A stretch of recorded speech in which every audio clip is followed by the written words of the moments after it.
So today, less than an hour ago, I finished doing 300 push-ups, and it wasn't that hard.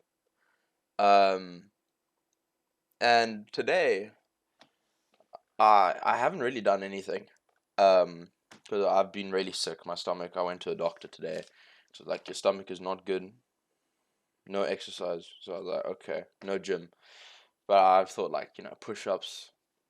It's not like squats where I'm tensing my stomach the whole time. Um, so I've gotten into a habit of doing 40 in the morning when I wake up, and I did 60 without recording, and then like around me now will be like the other 200. And you can kind of tell which ones were my last sets where I was finished. And listen, I might not look like I can do 300 push-ups. I don't know. I might. But I did around 20 reps a set. So I did a set of 20 reps, and I waited like 2 minutes and did it again. And I did the 200 and something push-ups, 260 push-ups in just over an hour. Um, and that got me thinking, right? Because 300 fucking push-ups sounds scary to me. If I were to say, okay, I'm gonna do 300 push-ups tomorrow, that scares me. I don't want to do that shit. And I think it's purely that I went in by saying, I'm gonna just do 300 push-ups. And I thought, okay, I know it's gonna make me tired, so how am I gonna make it as efficient as possible? And I did 20 reps a set. And the lesson in that is when you have such a huge task in front of you. Like I know later in the term or in the school year, I have a 3,000 word history assignment, and I'm not gonna try tackle the 3,000 words at once because that would take more than 24 hours. So why make it harder for yourself? I think efficiency is truly the key to success. Not in just like attaining success in the most efficient way, but to making sure you don't fail. If I go and try swim 3 kilometers right now, I'm not gonna be able to. Okay, maybe, but the likelihood of me wanting to give up after a K is very, very likely of just straight swimming. So the more efficient way of doing it would be like 250 meters at a time, 10 lengths, nice and easy, and eventually I'll get to 3Ks. It won't be easy, but it'll definitely be easier than just full sending it. Um, so when you have a really big task, I think it's really important to try break it down. I think it also like makes it easier on you if you can like write it down and even maybe draw a picture. Like, okay, this actually doesn't look so bad.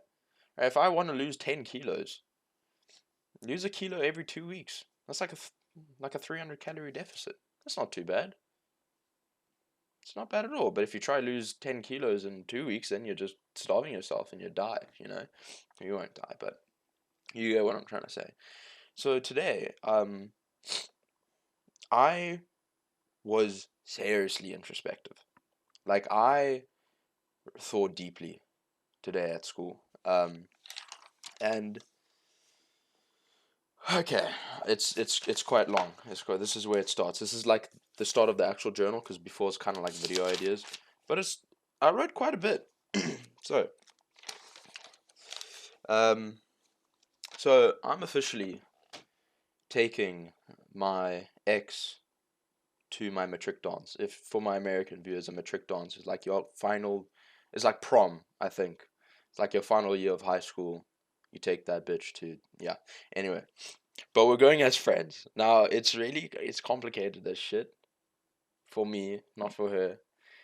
But I wrote down, since we broke up, she's she's kissed one of my close friends, not really that close anymore, not because of this, but she's completely lost feelings for me, and her life has been fucking great. Like I'm quoting her, um, and this has and is still somewhat causing me anxiety.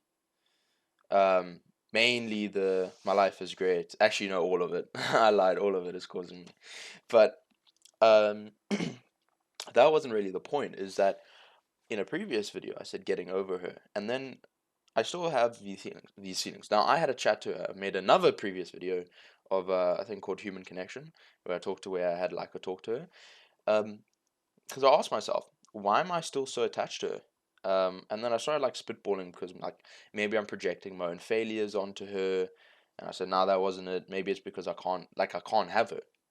You know, if you can't have something, some people go crazy over that thing. And I thought maybe that's me. I mean, I thought it's actually most likely. Hold on. Sorry. My mom came in the room. Love my mom. Anyway, so I was saying, I think this is where I left off. It's most likely because in being unable to have her, it displays my flaws. Like my flaws stare back at me. Because how I view it is, I'm just not worthy of having her. I have certain character flaws and personality issues that she does not want in a relationship, which is fair. Which is fair. Like I know I won't. Okay, I'm not getting into that. But we all have something where like if this person is like that, I don't want them. Like it's an immediate turn off. So I said, okay. Now that I realize that, let me go through my flaws, and I realized how fucking narcissistic I am. But anyway, I'll go through them all of them that I thought about in I think like half an hour. I overshare in hopes of getting attention. I lie compulsively to gain attention. Not huge lies, but like little small lies. Someone will ask me something and I'll just say yeah, even though I was meant to say no because I didn't do it. But anyway, I still have a victim's mentality. Be honest. I'm incredibly self-centered, and then I, in brackets, narcissistic. Fuck. I'm not comfortable being myself around other people, so I don't have a sense of a true self. Again, narcissism. So like by myself, like here in front of my camera, um, I'm fine. It's just me. Like I know I'm fine by myself, but when I'm around other people and I almost have a sense that I need to project a better version of myself, and in that again, it shows how I just don't feel adequate or satisfied by my current being. If I am in a constant state of anxiety to be the best, to get the most attention, to not seem like a loser. That's quite narcissistic. Like that is purely for attention. Um, I'm incredibly conscious about what others think about me. Um, so I've noticed that. So while I have like 120 subscribers right now, um, I lost 5, and I kept track of all of the subscribers I lost because I felt like they hated me or they didn't like it. Like if I'm losing subscribers, then my content isn't good enough, and if my content is about me, then I'm not good enough. See what I mean?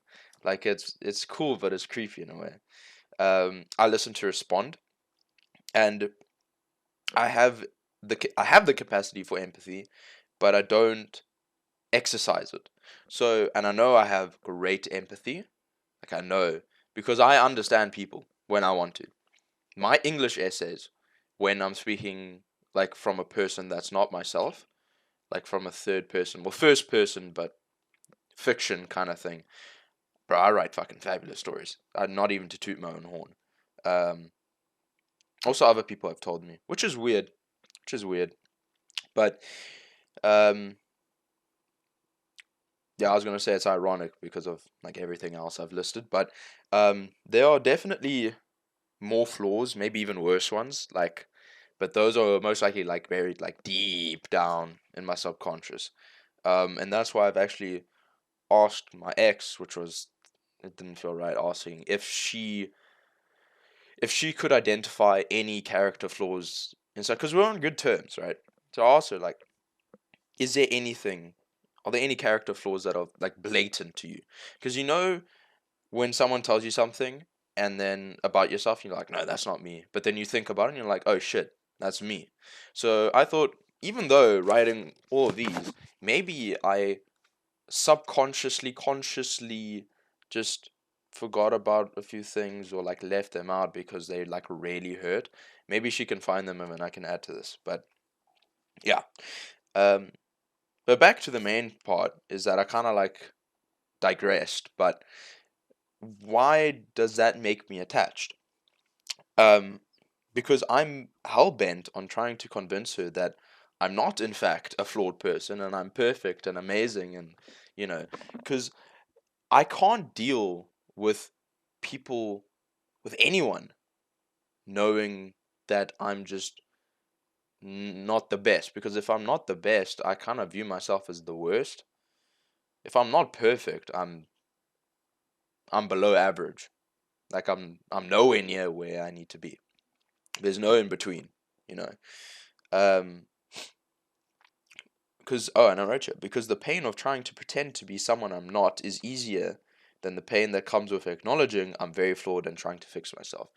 It's the pain of feeling fake in the presence of other people is easier for me than going on a 2-year journey and facing the pain of like fixing myself, which is, I would say, the same for everyone. Would would you rather put on a mask or go on a spiritual journey? Not a nice spiritual journey, a fucked up spiritual journey. I'd choose the prior, right? And she is the one and only person that I've truly shared my deepest thoughts and feelings with. So she knows if I am fucked up, which I'm not entirely fucked up, but she knows the fucked up parts about me, and I can't change that, and I hate that. And somehow I still delude myself that if I pretend to be better and an amazing person, then she'll say, "Oh, he's better," and I can get back with him. Yay! No, um, delusion. I'm delusional. Um, yeah, because I do a really good job at hiding my real flaws, like in the appearance I give other people. I would like to say that in front of his camera, I'm being 100% real, which is not entirely the case, most likely, but that's the intention with this. I'm not trying to seem great. I'm trying to seem great through my actions, through doing this shit, through being honest with you. That's all I have. So, oh, she messaged me now, so we'll see. But I think it's really important to do shit like that, because that's kind of opened my eyes now. Where okay, these are my flaws. Now I technically just need to do the opposite of them. Like that's the simplest way of viewing it. So even though I might not be 100% conscious of it at all times of the day, even if it's like at fucking 1 p.m. when I have my last break with my friends, that I realize, oh, I need to be a little bit more empathetic and try to exercise that empathy, even if it's shallow, to put in the effort. I have no clue what I'm just gonna title this video. I did 300 push-ups. I just needed to upload something, and